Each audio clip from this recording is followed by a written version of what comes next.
Chief minister का या DM का नाम नहीं लिया। मैंने ये कहा कि मैं जो भी साथी यहाँ आए हुए हैं उनका कोई गांव होगा, घर होगा, शहर होगा, मैं वहाँ आऊँगा 1 साल के अंदर अंदर। तो मुझे ऐसा लगता है कि 2-3 महीने में अगर कोई चमत्कार हो गया तो वो अलग बात है। हम इतनी ताकत हमारे पास नहीं है कि 2-3 महीने में हम 1 लाख लोगों को इकट्ठा कर सकें। आपकी क्षमताओं से मैं परिचित हूँ कि कर्नाटक के हमारे प्रदेश अध्यक्ष के पास इतनी क्षमता है कि वो कर्नाटक में 1 लाख लोग भी इकट्ठे कर सकते हैं 10 दिन में। लेकिन तमाम हमारे जो अन्य प्रदेश अध्यक्ष हैं या जिला अध्यक्ष हैं या तहसील अध्यक्ष हैं, वो आपकी क्षमता के मुकाबले 1% भी नहीं है। सच्चाई ये है अप्पा साहब। तो मेरी तरफ से तो कोई 1 साल में थोड़ा ही कह रहा हूँ, मैं तो कल की भी तो बात कर रहा हूँ कि कल कर लो, क्या पता हो जाए। मैं तो कह रहा हूँ 26 जनवरी आने वाला है, 26 जनवरी को 1 लाख लोग ले आओ। ना राष्ट्रपति को झंडा फहराने देंगे, ना प्रधानमंत्री को, क्योंकि अपराधियों के हाथ में तिरंगा शोभा नहीं देता है।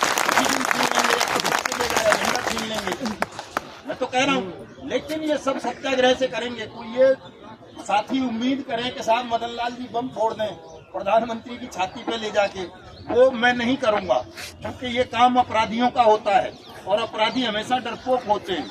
हम सत्याग्रही हैं, सत्याग्रह के माध्यम से करेंगे। जब आप 1 लाख लोग इकट्ठा कर लोगे, उसकी गूंज हजारों बमों से ज्यादा होगी। मोदी सरकार को या तो भुगतान करना होगा या फिर सत्ता त्यागनी होगी। ये काम आपको करना होगा साहब। कोई मैं ये नहीं कह रहा कि मैं RDX लगा दूं, उसको ये कर दूं, वो कर दूं, वो मेरे बस की बात नहीं है।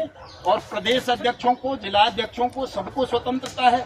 मैं जो जाने की बात कर रहा हूँ, उसके पीछे जो मेरी सोच ये है कि मान लीजिए मैं मुकेश भाई के यहाँ कहीं कभी नहीं गया। मुकेश जी खड़े हो ना जरा, कौन सा जिला है आपका?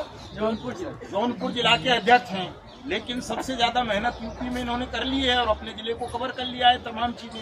वहाँ एजेंट के खिलाफ मुकदमा दर्ज होता है, बल्कि हो जाता है तो उस पर FIR लग जाती है। इतना बढ़िया संगठन इन्होंने बना रखा है।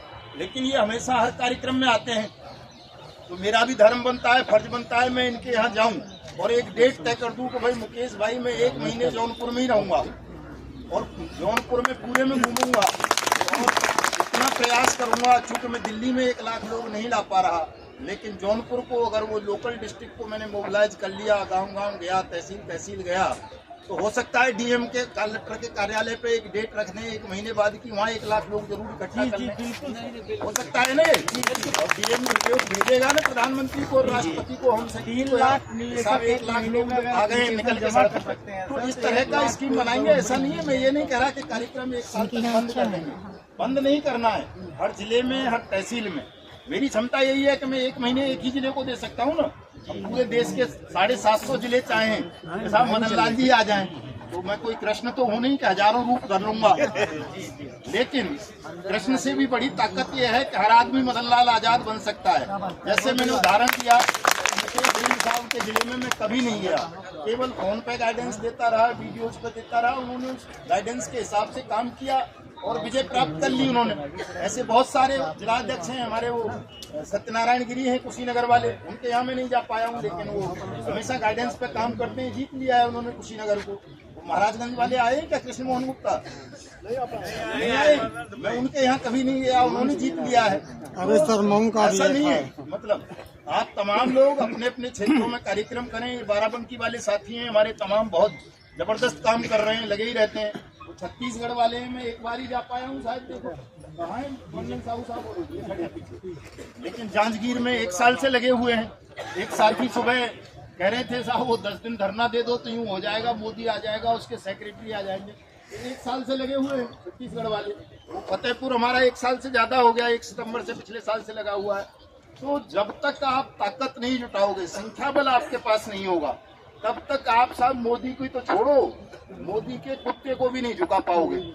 ताकत होगी आपके पास, 1 लाख लोग होंगे तो मोदी क्या, मोदी के जो पापा है वो क्या नाम है उसका, मोहन भागवत, वो भी झुक जाएगा, कहेगा यार ये पीले पीले साधु कहाँ से आ गए, मोदी इनका काम कर दे। कहीं सच में ये उठाने ले जाए तेरी सरकार को, दूसरे किस्म के लोग लग रहे हैं कुछ।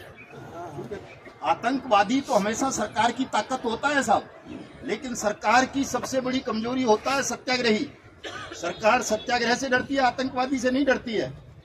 तो ज्यादा उद्वेलित होने की आवश्यकता नहीं है, केवल हम अपने हृदय में विश्वास करें, अपने ऊपर विश्वास करें, ज्यादा से ज्यादा साथियों को जगाएं। काम बहुत सरल है, कोई बड़ा काम भी नहीं है, हो जाएगा, लेकिन जगाना पड़ेगा, सबको लगना पड़ेगा। तो निराश होने की आवश्यकता नहीं है अप्पा साहब। आप कर्नाटक में तैयारी कीजिए, मैं 26 जनवरी की डेट दे रहा हूँ साहब, आ जाओ। कर्तव्य पथ पर ही झंडा फहराया जाता है शायद 26 जनवरी का गणतंत्र दिवस का। या तो झंडा आपके हाथों फहरवाऊंगा या भुगतान करवा दूंगा, 1 लाख लोग ले आओ, 26 जनवरी की डेट है।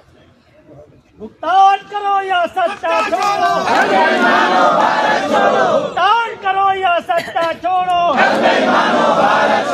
पैसा हमारा आपका नहीं किसी के बाप का, पैसा हमारा आपका नहीं किसी के बाप का, लड़कर लेंगे अपना भुगतान, लड़कर लेंगे अपना भुगतान, वर्ष एक्ट लागू करो, लागू करो, लागू करो, वर्ष एक्ट लागू करो, लागू करो, लागू करो। तो पूरे धैर्य की जरूरत है, बस मन छोटा मत करना कि साहब 1 साल की कह रहे हैं। वो मुझे मालूम है कि 1 साल हम मेहनत कर लेंगे तो 1 साल में इतना जरूर कर लेंगे।